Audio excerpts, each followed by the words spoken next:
And we're live! Hello and welcome to another awesome episode of Hex Therapy Live. I'm your host, Maddie ALLin. Let's jump right into it. It's from Maddie ALLin of HexTherapy.live. I like Maddie. Maddie tries to make the world a healthier place. He's a mental health professional. He's done research. There's nothing that a human being could do better than try and heal his fellow man.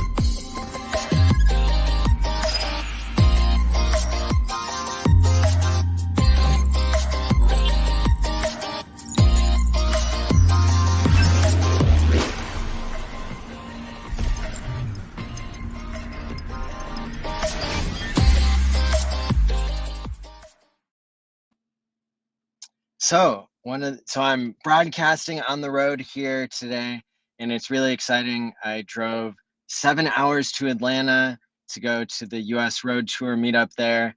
I met a bunch of amazing people there in Atlanta, more Hexicans. The more places I travel, the more I find amazing people to meet up with who all have one thing in common.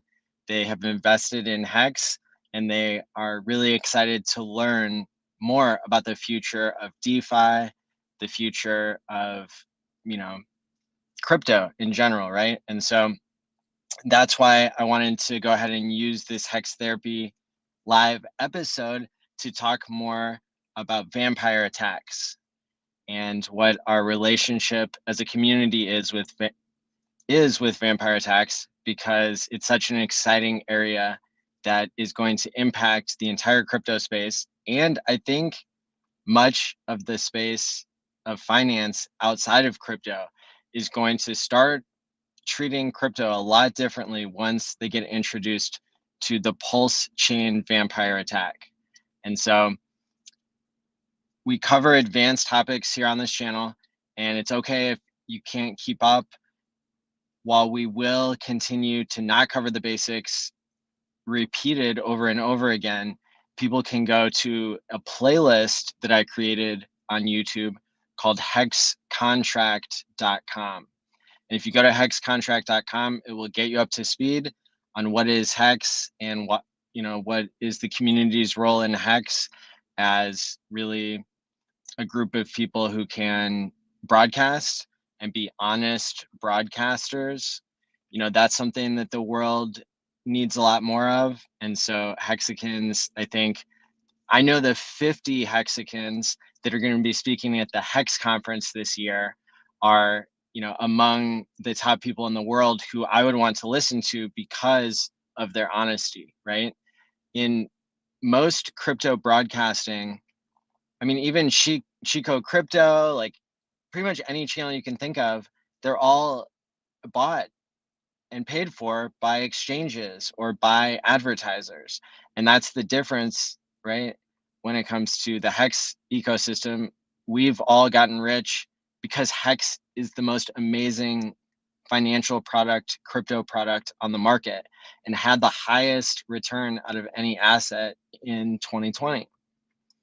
So there's a reason why our community is, doing so well in general and can speak from an honest place, because we aren't being corrupted by advertising and by this cycle where broadcasters become part of, this easy way for founders to make money, right? When they rug pull something.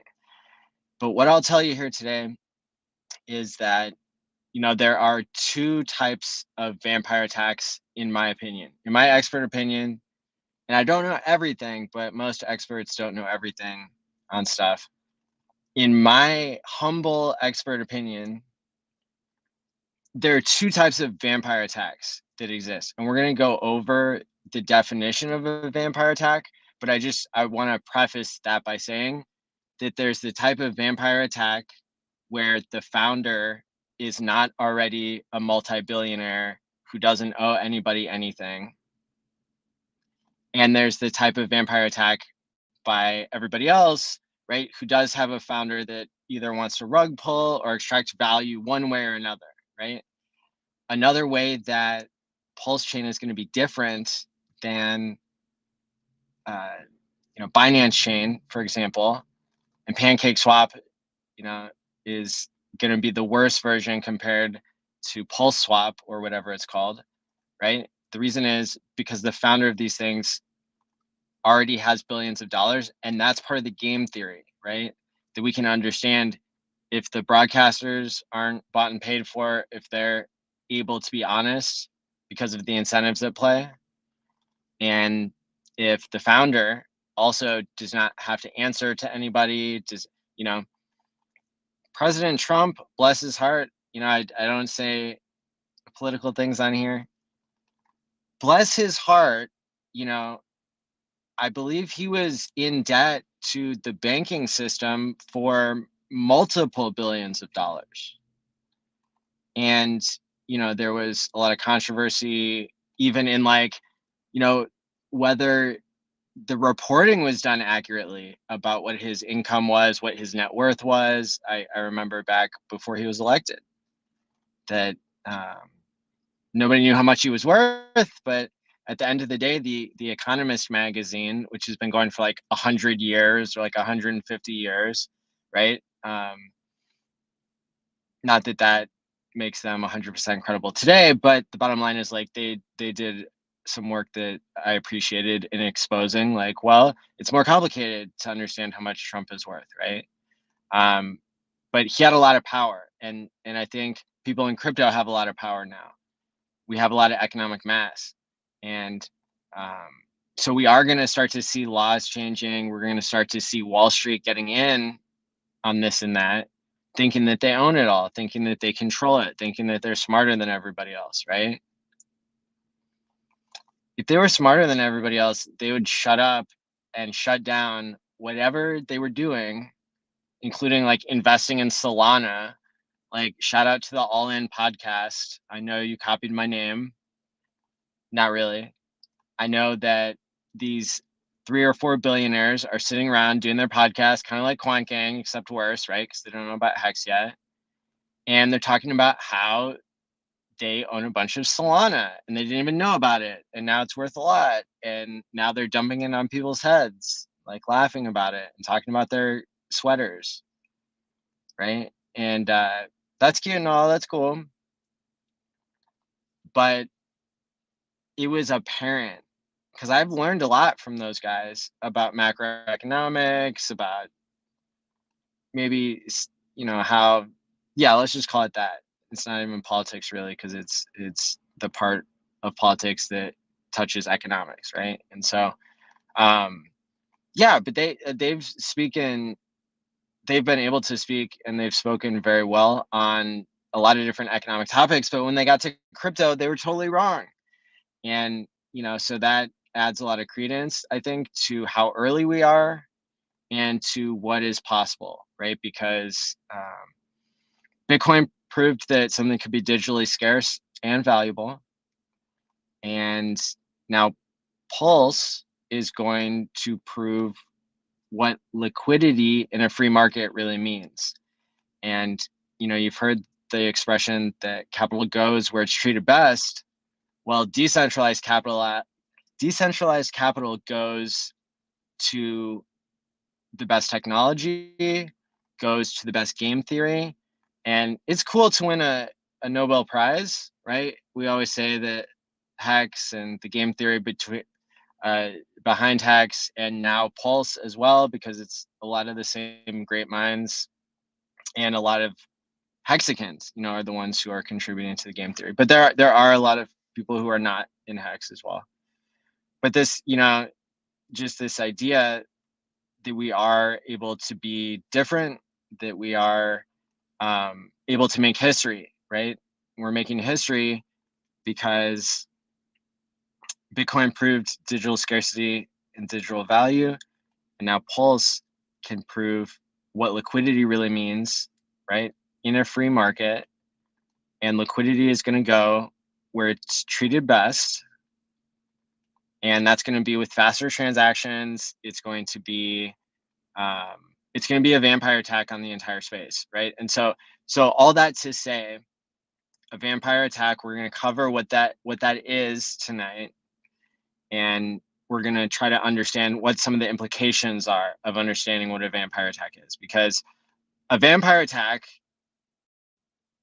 which is what PulseChain is setting up, that is going to change history, I believe, when it comes to economics and when it comes to crypto. So that's why we want to know what our relationship is with it, and that's why we want to understand it here. Even on Hex Therapy, I know that this is, you know, more of a technical concept than it is about ourselves, but you'll see at the end of the episode how I wrap it back around to kind of our own personal development, right? So with that being said, let me share my screen here. So this is an article that I found on Medium and bookmarked and wanted to come back to, and now I'll be able to review it here with all of you fine folks. Thanks for catching live. Hit the like and subscribe button. I really appreciate you being here. Thousands, about 1,000 people usually watch on the replay, and if it's a really groundbreaking episode that I've marketed well, like the shark got hacked, then, you know, it's going to be like 11,000 people watching. So shout out to however many people are watching this episode. We love you. Thanks for stopping by.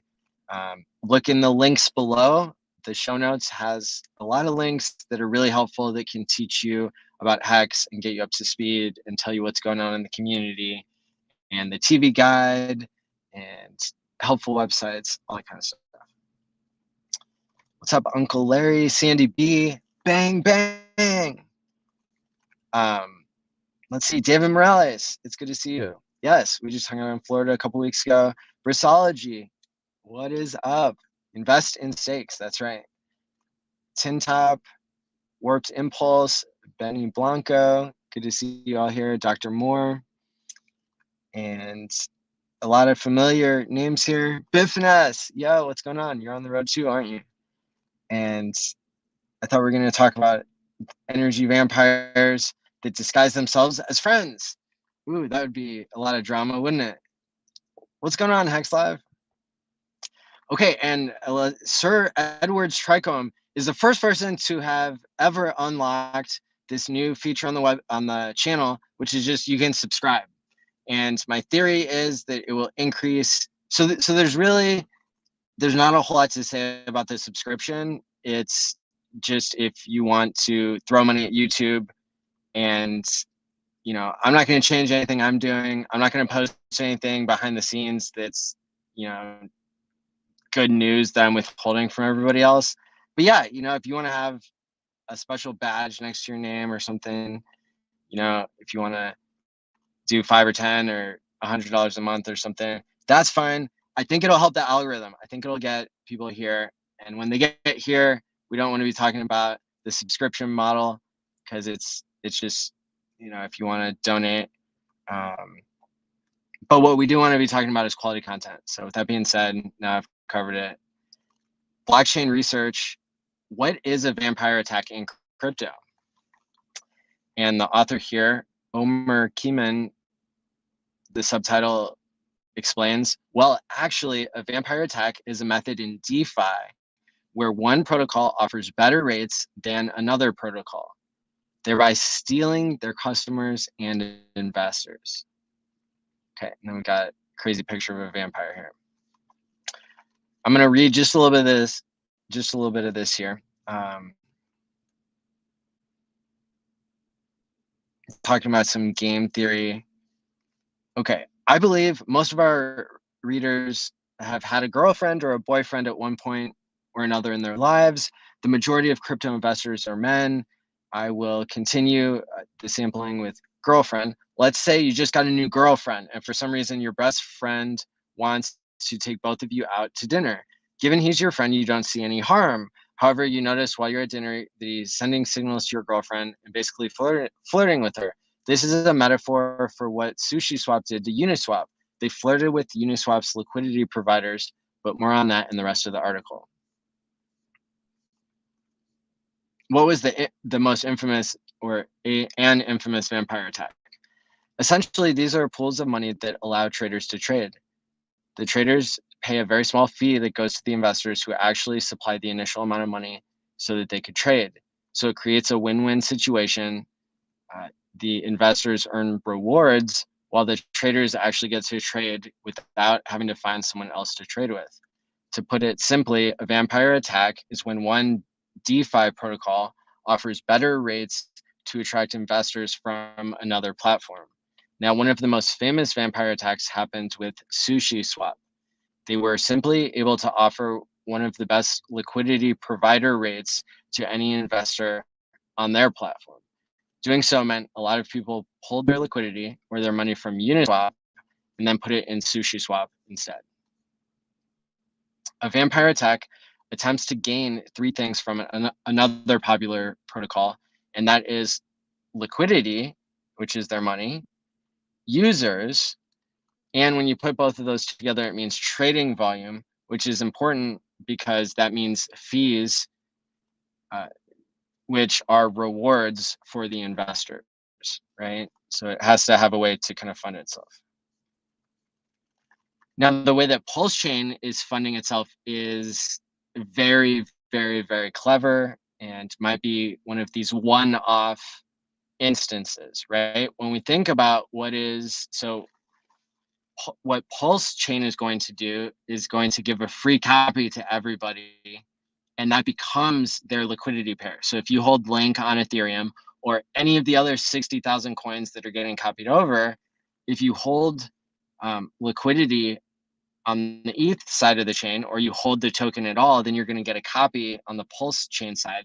And then you're going to have an opportunity to earn farming rewards. You're going to be able to earn money by creating a pool where people can trade, right? And that's essential when creating a market, is to have enough liquidity there so that people can trade and the price can stay about the same until there becomes a huge shift in the demand and then the price moves. And as a liquidity provider, your relationship with how the price is moving is much different because, well, at least with Uniswap v2, you had to add liquidity to both sides of the pair.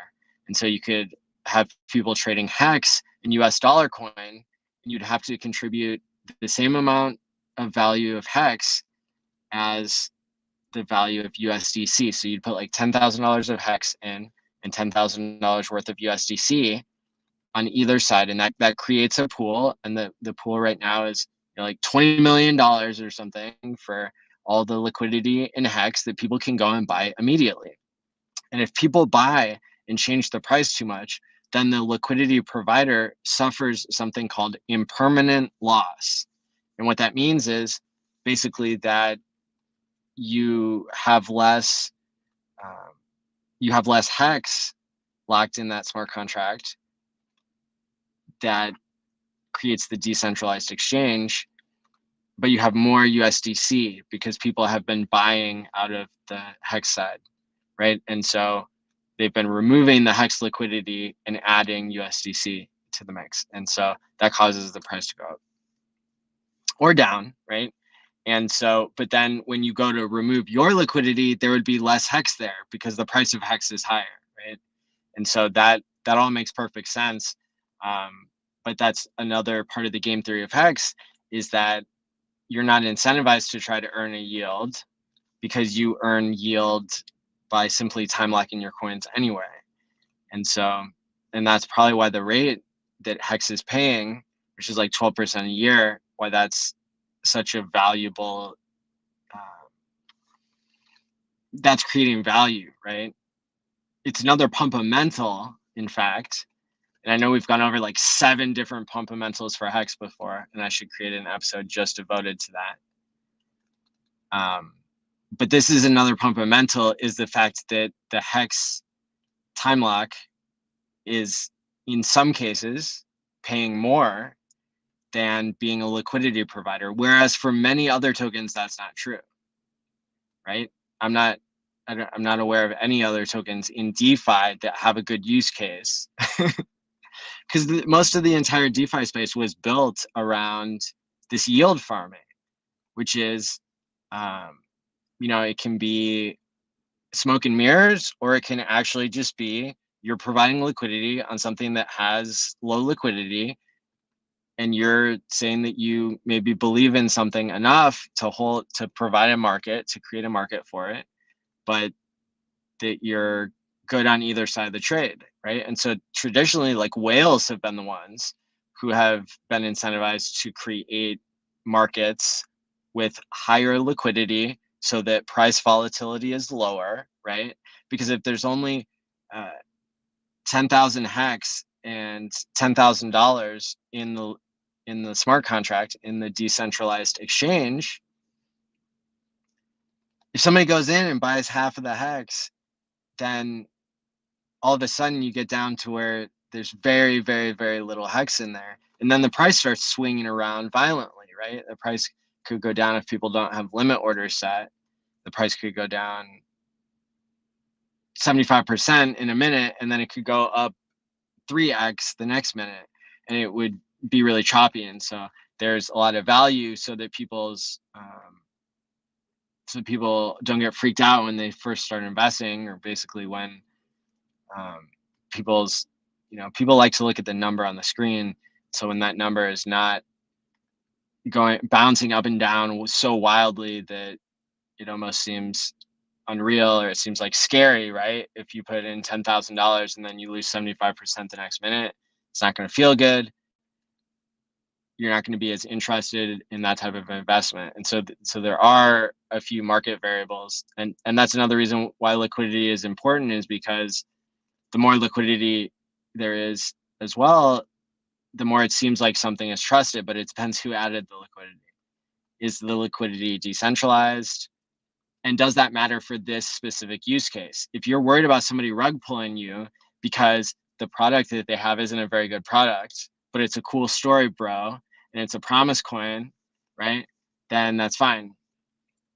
You can care about how much liquidity there is, but you better ask yourself and pray to your lucky stars that liquidity is not held by the people who are trying to rug pull, and then they just because there's liquidity there in an order book. I mean, it depends if it's on a decentralized exchange versus just being limit orders and that type of stuff. But at the end of the day, right, it's going to be really incredible to see how this vampire attack works, because it is about trading volume. It is about rewarding. But yeah, to get back to Hex, I mean, Hex is different than everything else that's yield farmed because it pays its inflation to the people who are holding up the price. And so it's not as good of a deal to provide liquidity. And so that's why there's only 20 or 15 or $25 million worth of liquidity. And there are people holding liquid Hex, which is separate. That's considered separate from the liquidity on a decentralized exchange, right?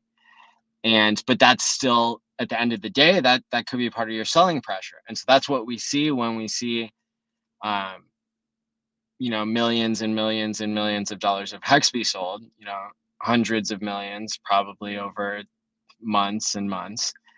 But that's because people are holding liquidity in liquid that they do not have on the decentralized exchange, and they're they're deciding whether to stake, or they're playing a short-term game, right? And they never intend to stake, but they're simply gambling on the price appreciation, which everybody should maybe have some liquid, but not too much. And everybody's situation is going to be different, not financial advice. But it totally depends on the individual. At the end of the day, though, if all the Hex coins are time locked, then the price goes parabolic upwards. And if people are more short-term thinking, it's not, right? And so the patient people are the ones who are getting paid by the impatient. A vampire attack attempts to gain the liquidity, right? And so PulseSwap is going to be a PulseChain is going to be different, because because it's airdropping a free copy of the liquidity and basically introducing better consensus rules, better basically beating Ethereum 2.0 to market. So launching a better validator system, right? That's going to be trusted. I mean, this is not a simple thing, but it's also not so complex that it's really hard to understand. It's very comprehensive, right? The idea that crypto is open source software typically, and all the code is out there on the blockchain, right? And we can copy the code and upgrade it. We can have all the best minds in the world get together and decide, what the ultimate play is going to be, and then we're just executing the ultimate play, right? And again, that's going to make history. Winning a Nobel Prize is cool, but vampire attacking all the value on the Ethereum chain, like being able to steal all that value and put it where it belongs on a chain that works, on actually a world computer that works, that's not stuck with so few transactions. Having transactions taking 10 seconds is not good. Having transactions failing is not good, right? Having transactions cost more than a penny is not good. There's so many use cases here. And so that's why you see people still being so excited by PulseChain, even though it has taken so long to develop.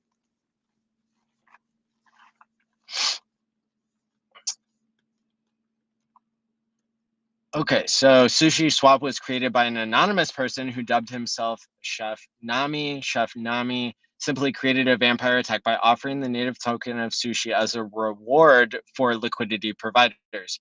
He just offered better rates. In fact, at the beginning, these rates were up to 1,000 APR. Within only a few hours of their launch, they reached over 150 million USD of value in tokens invested on their platform.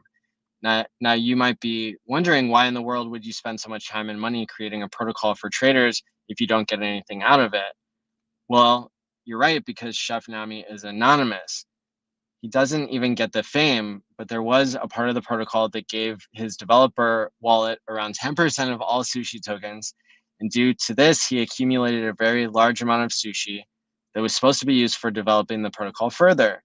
Everyone was surprised when he took 14 million USD worth of sushi tokens and traded it for Ethereum. It looks like a rug pull, and it basically was. But at this point, it was one of the largest trading protocols available at the time, and so everyone was confused. Was it a rug pull? What was he going to do with the money? So that answers the question.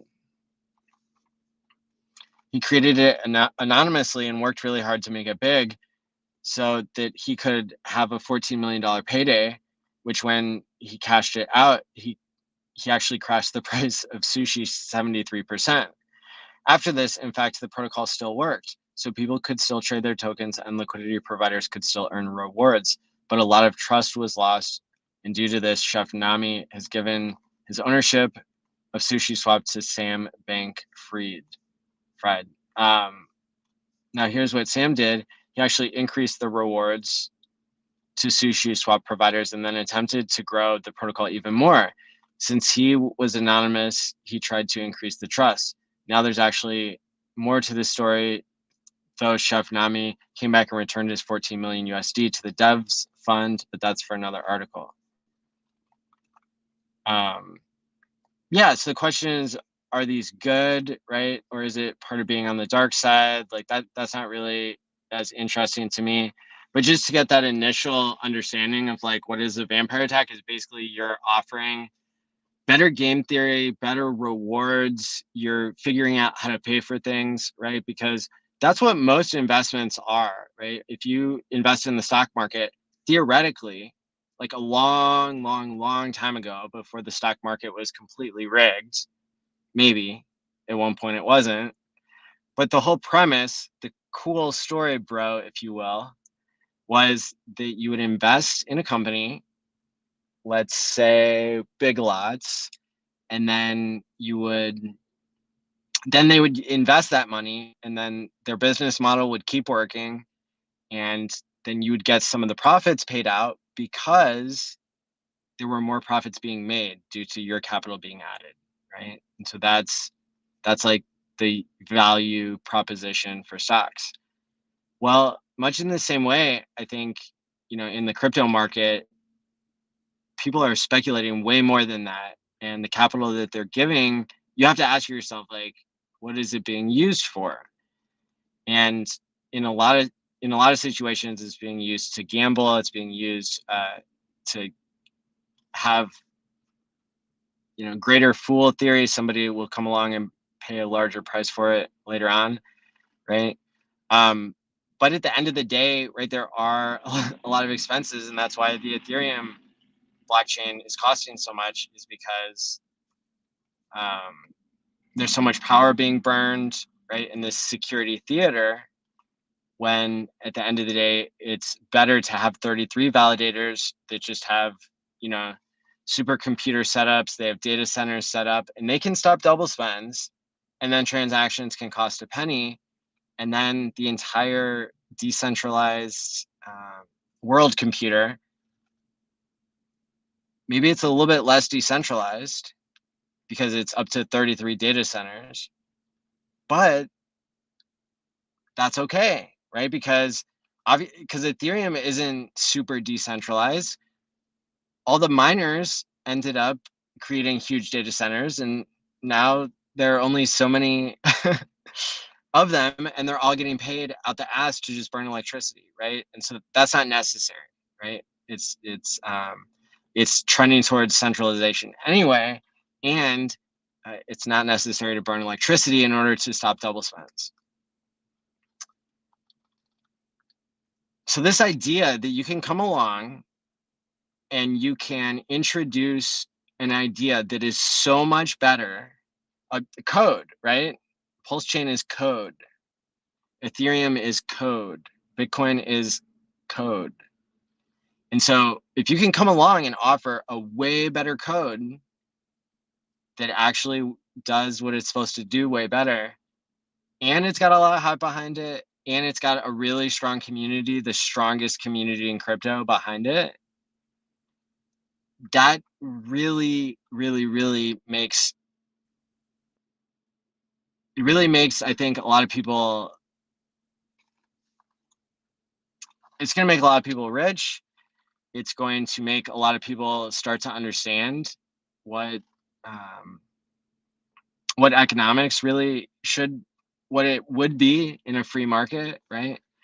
And so the fact that we have a type of vampire attack here where, Richard Hart has identified so much better game theory, so much better code, that he's able to just fork the Ethereum system, give everybody a copy of their coins, and then create a market not only where double spends are being caught cheaply and in a way that people can trust and verify on chain,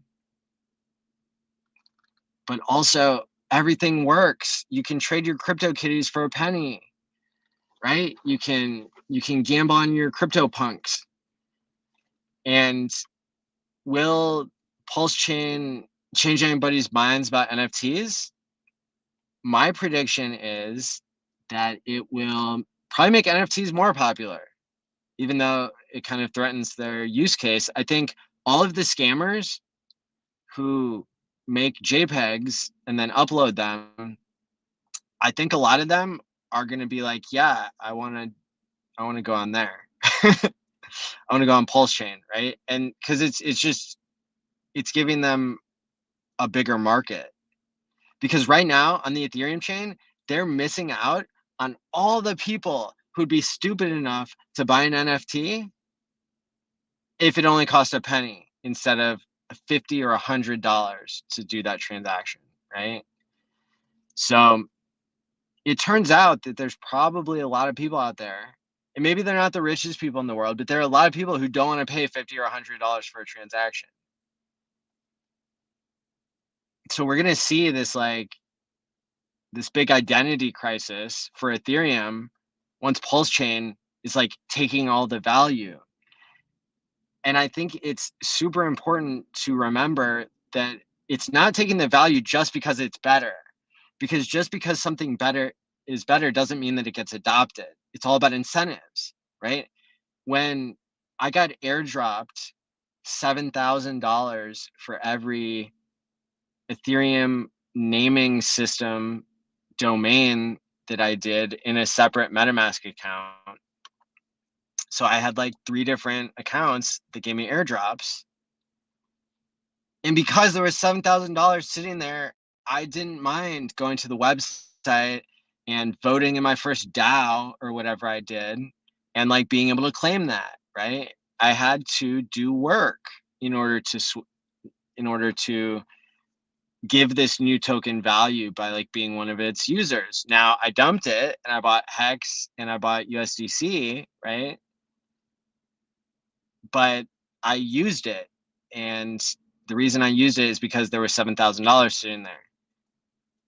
I had to verify that I wasn't connecting my wallet to something that would mess it up, that would hack me or steal from me and stuff, right? So it ended up being worth it for sure.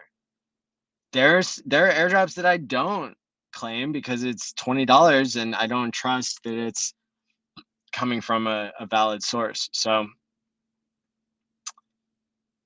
you know, PulseChain is going to have billions of dollars worth of coins, I'd imagine, especially with this bot that's going to go through and fix the prices. You know, the PulseChain, you know, you wouldn't really call it an ICO, but it's, you know, the initial offering, right? The sacrifice period, it got billions and billions of dollars put towards it, which also made history.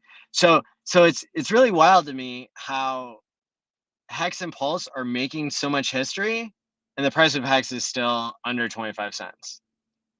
Like, and that's a perfect example of people not understanding. But I realize why that is, right? It's because maybe I'm just in the right circles to like learn about stuff and figure stuff out super, super, super early.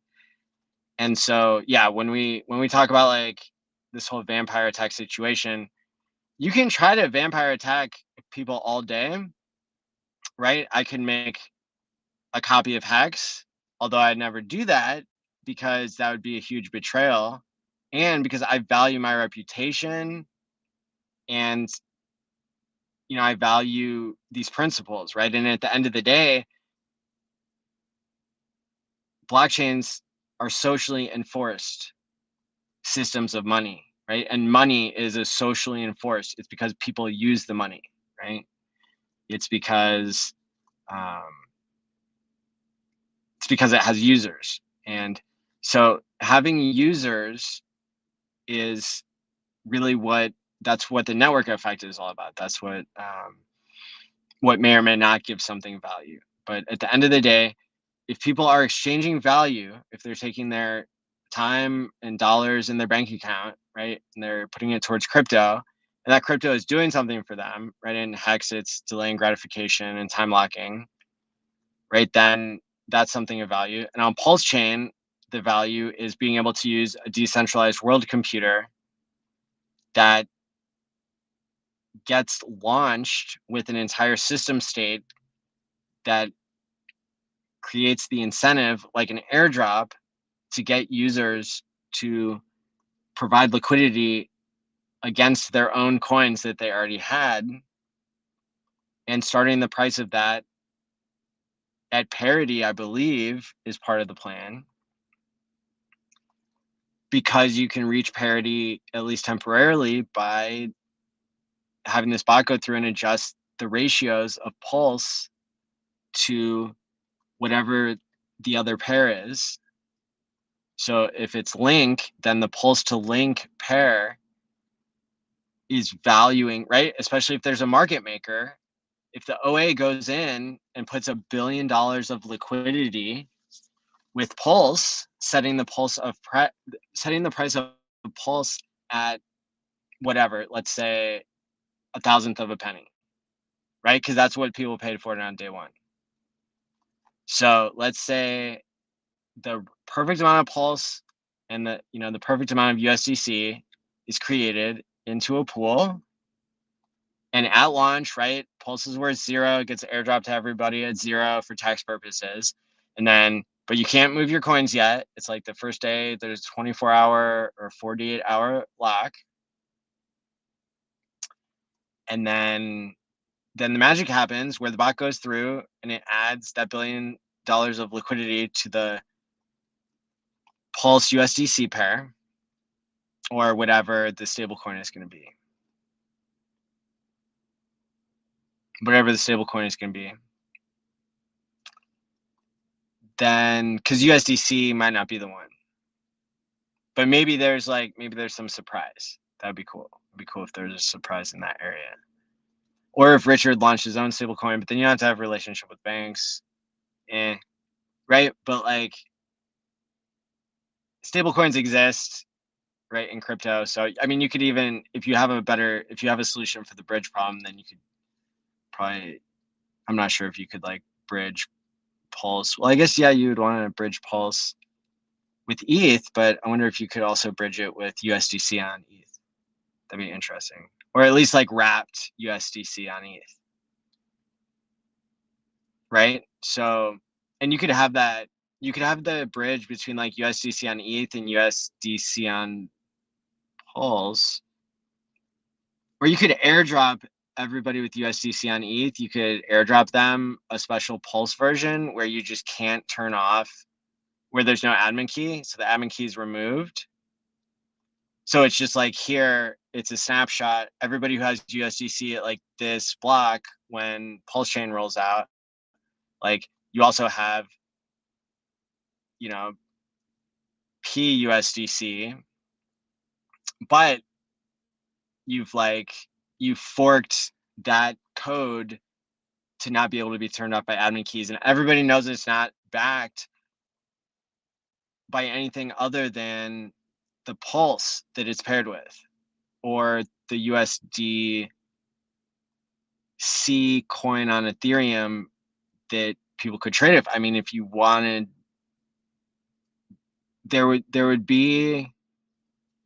have to be more thought than I'm able to do right now to think about whether pairing USDC on ETH and a copy that doesn't have admin keys on Pulse, whether that would be setting yourself up.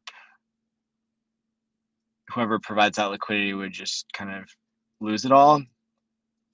That'd be really interesting to work through if anybody has comments on that. But basically what I'm saying is, you're setting the price of all the coins on Ethereum on the PulseChain network, the copies, you're setting those because you're launching Pulse, and because Pulse has so much value, because so many people want to buy into it, because it's such a good idea.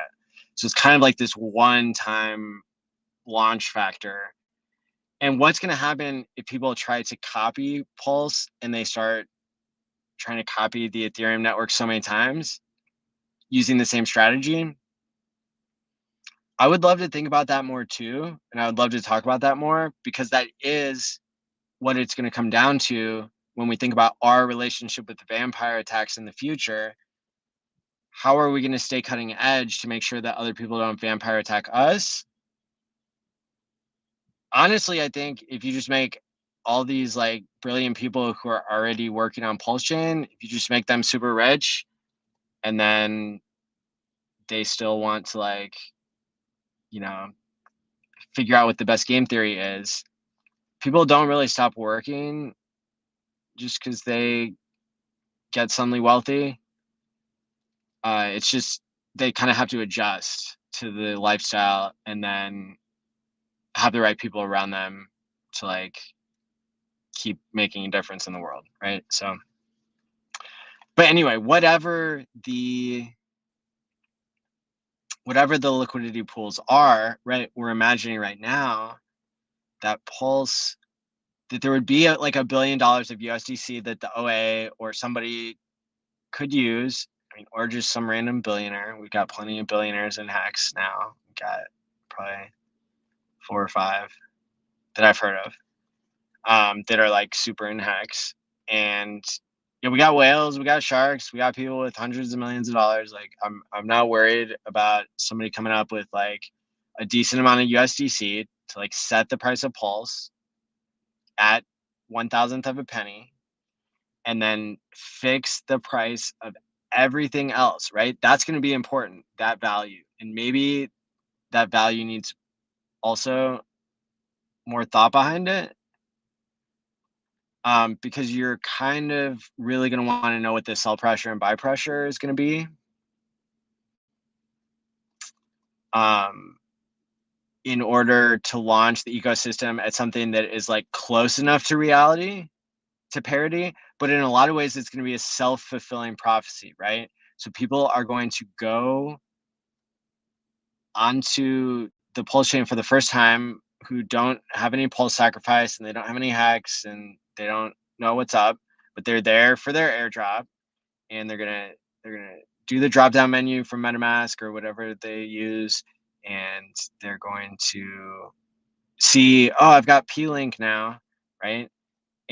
But that bot that like fixed all the prices probably is going to give them a bunch of Pulse as well. And so whatever Pulse trades with, right, is going to give their P-Link value. And if the only bridge is, let's say, through like Pulse, then they could exit with that money,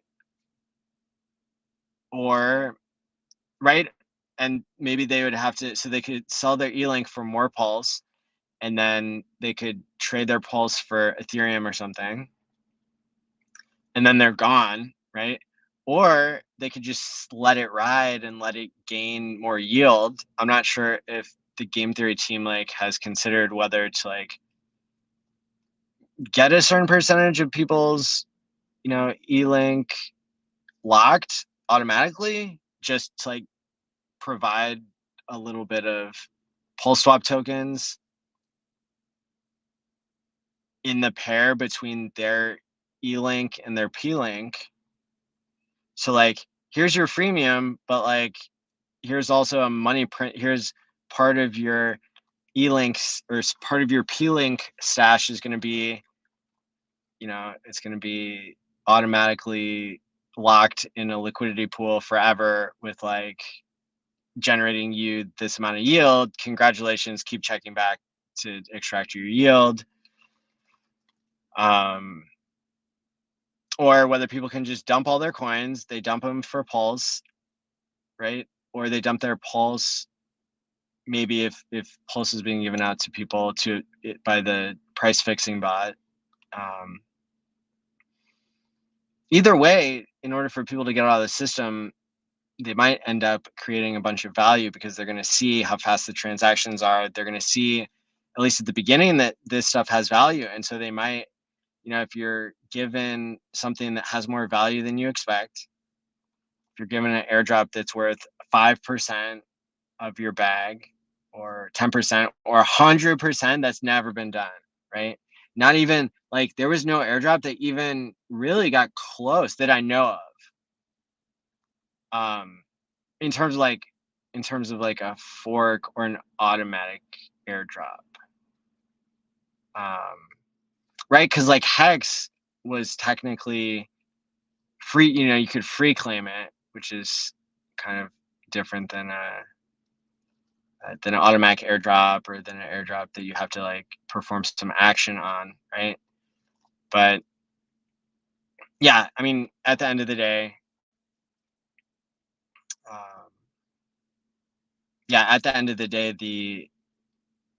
the rules that we have for the launch of the network, I think, are going to determine how successful the vampire attack is, right? And just from what I do know, and just from what's shared publicly, it's really going to be a valuable network from the beginning, because we've seen other networks be valuable from the beginning. We've seen Binance Smart Chain, even though it's kind of centralized, run by CZ, who has been shown not to be the best actor, who, is copying things and extracting value from the system instead of creating value. Let's see. But yeah, so if people sell their P-Link for Pulse and then they trade that for ETH, then people are going to get more Pulse. You know, the price of Pulse would theoretically go down, but then there's going to be so many people wanting to use the network that some people might even start to bridge in money from ETH, right? And that those are people like who recognize the value of PulseChain now, and they're waiting to buy in. There's a lot of buy pressure. I mean, remember the first day you could buy Hex?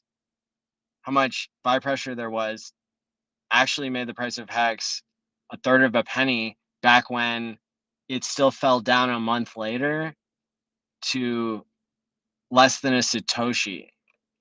So like, to put that in perspective, it was 0.00005 was the all-time low price of Hex, right?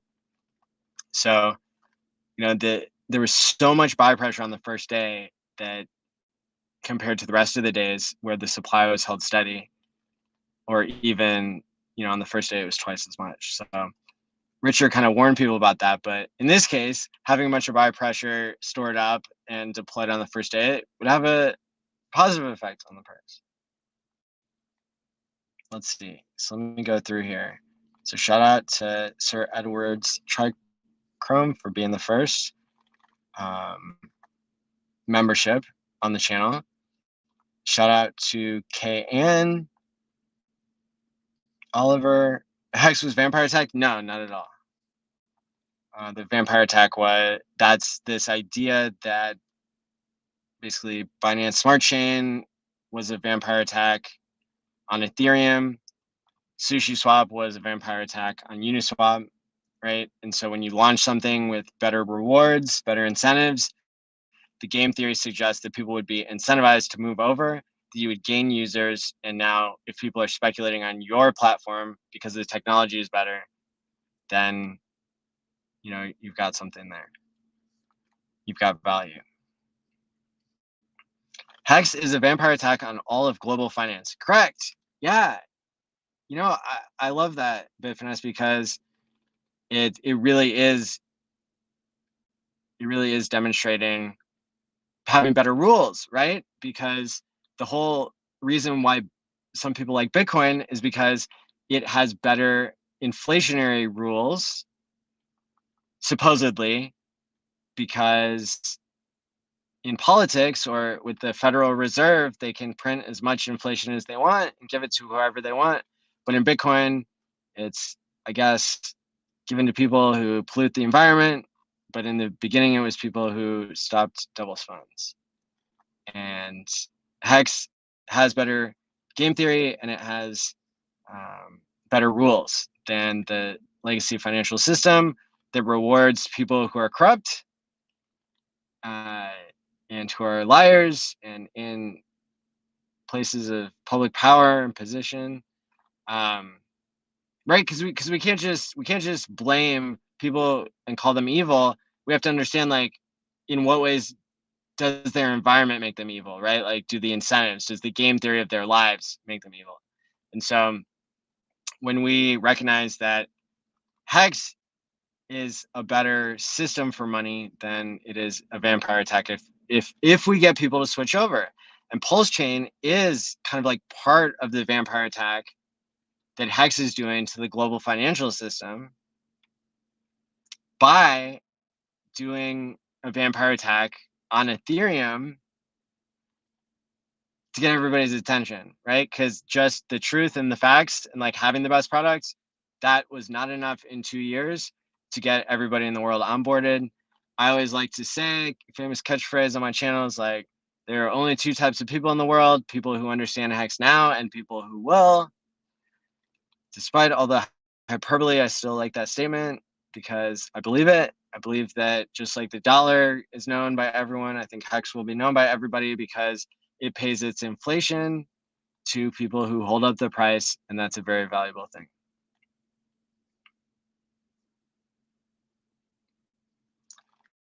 Maddie, you should dress like the new Marvel anti-hero, Morbius. Do a whole skit. It would be awesome. Well, next time I have the DeLorean with me, maybe I will. Maybe I'll mash up the two movies between Marvel and Back to the Future. How's it going? Greetings from Poland. Hey, I love people watching all around the world. Pumpamentals. That's right. You get less of the more valuable thing and more of the less valuable thing until the price comes back through your liquidity. That's right. Yeah. Liquidity providing is risky, and it doesn't just involve impermanent loss. If you remove your liquidity, then it becomes permanent loss. People saying hello to each other. Is the Hex Vegas thing sold out? Did you meet the 1369 goal?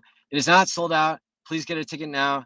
HexTicket.com and HexConference.com explains what's going on.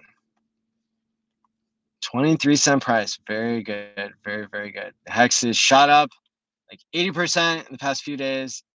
It was going through a severe correction, and luckily I got somebody in an onboard that I was working on for a while, got in at exactly the bottom. I wish I had dry powder to throw in at that same time, but my latest onboard, yeah, is feeling really good.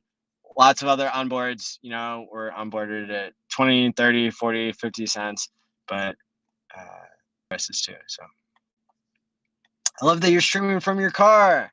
Oh, I'm so glad. I wouldn't miss a Hex Therapy episode, really. I love being able to get on here and talk about game theory and self-improvement, right? And so again, kind of going back to this idea of what is our relationship with the vampire attacks, I think that there will be lots of scams and lots of people who are like, oh, I'm going to launch PulseCoin 2 or something. And they're going to try to do the same thing we're doing, except they're going to fail because they don't have a founder that is already a billionaire in so many things that he doesn't have to rug pull. He doesn't have to extract value. He doesn't have to make the system unfair. And he can do the benevolent thing. He can do the right thing. He's incentivized to do that for a lot of reasons, in my opinion. I want to take 6 months off and do a full-time crypto and train MMA. Bad idea? Should I keep grinding? The idea of taking profits and quitting McDonald's scares me. So like, who is it? Maybe somebody at the Hex meetup, or recently I heard somebody say, maybe it was Richard. Somebody said recently, like, yeah, that candy bar that you bought is super expensive. You know, if you would have put that money into Hex. Now, we don't want to burn our brains out and like blame ourselves, because everybody wishes that they had more money, that they could have money as easily, that they could have known in the past how good a Hex would be, right? And part of that is this not being in touch with reality part, where, you know, at the time when you were buying Hex in a dip, it felt really bad. And I like to talk about that sometimes on my channel, how bad it feels when I do the smart thing in investing. And when I buy low and sell high, that sucks, because you always think it's going to go higher and you always think it's going to go lower. And you're always worried and taking a risk. That's what taking a risk is. So it depends on your age and, like, you know, how much you hate McDonald's and, you know, what you think the future is. Personally, I would encourage you to, like, I don't know, because like I retired, and so like I don't know what the price of Hex is going to do, but I still really believe in the price of Hex. I believe that Pulse will bring tons more users into, like, millions of users into Hex in 2022. So if I were you, I might grind it out for like another 3 months and like just see where you're at.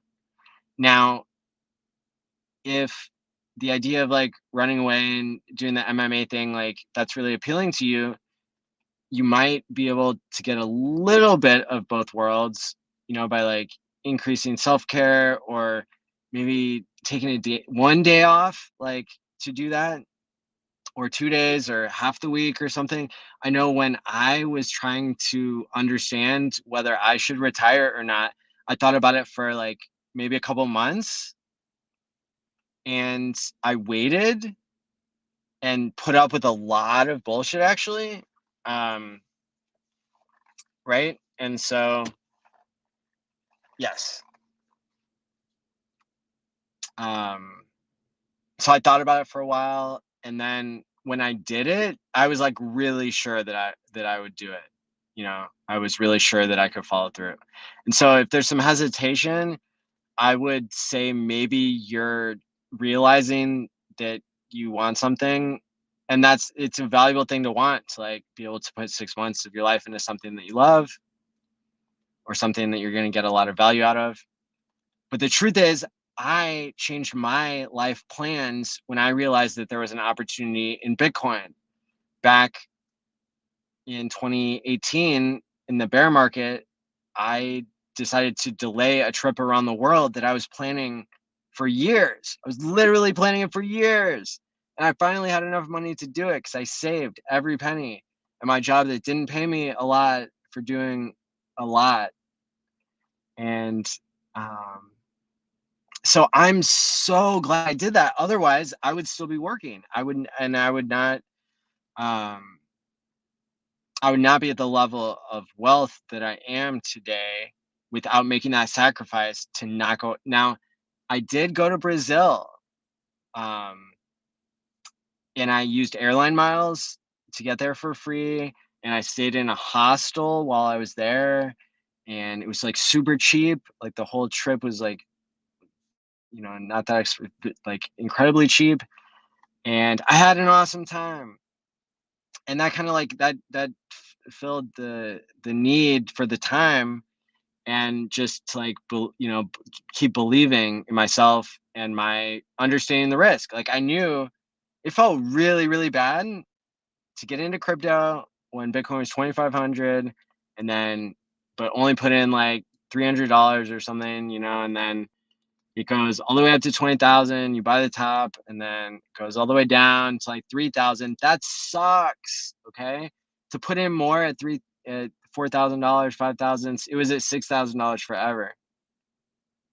Yeah, that sucked. I was delaying gratification, and it paid off incredibly, because if I didn't have some, like, small amount of money to put into Hex, then I wouldn't have so much money now. My plan that I realized back then was, if I save this money and if I risk it, um, then I might be able to have the money and take the trip in the future. And so, um, that's something, I don't know. Hopefully that helps to just kind of let you know that it was a while before I retired. When I was thinking about it, maybe it felt like a really long time, but it was probably only a couple months. And I knew what I wanted to do next. I think that's really great that you already know what you want to do next. And so yeah, awesome. So we've been going over an hour. I hope that this was a really awesome introduction, so that you could get excited about learning more about vampire attacks, for us to go over some examples of how the vampire attack idea relates to PulseChain, and how even Hex is kind of, as Biffin has pointed out, it's kind of a vampire attack on the entire legacy financial system. Um, and that we can understand, like, to keep ourselves honest, we can't be creating copies of Hex. We can't, like, be vampire attacking everything. This is a once that I think that this is a once in a lifetime thing. I think that people will try to imitate and copy, and people will still get scammed in the future. But there are these rare situations where you can invest in something that Richard Hart has created. And so even if you only put $20 into PulseSwap, I would recommend doing that. I'm going to try to do that for everybody that I know. And so the sacrifice is coming up before the end of the year for PulseSwap. I am cutting back on my expenses. I am really excited to put in a medium amount of money to that. so that, so that I can own one of Richard's coins, because I believe that he's extremely unique in that he's still at the top of his game. He's still peaking. He's still coming up with better game theory than anybody else. And he doesn't need to exit scam because he's already a multi-billionaire. Vitalik has waited for years and years and years. I just saw on the Up Only, this is my last comment, one of the founders of Ethereum was on Up Only in the past week.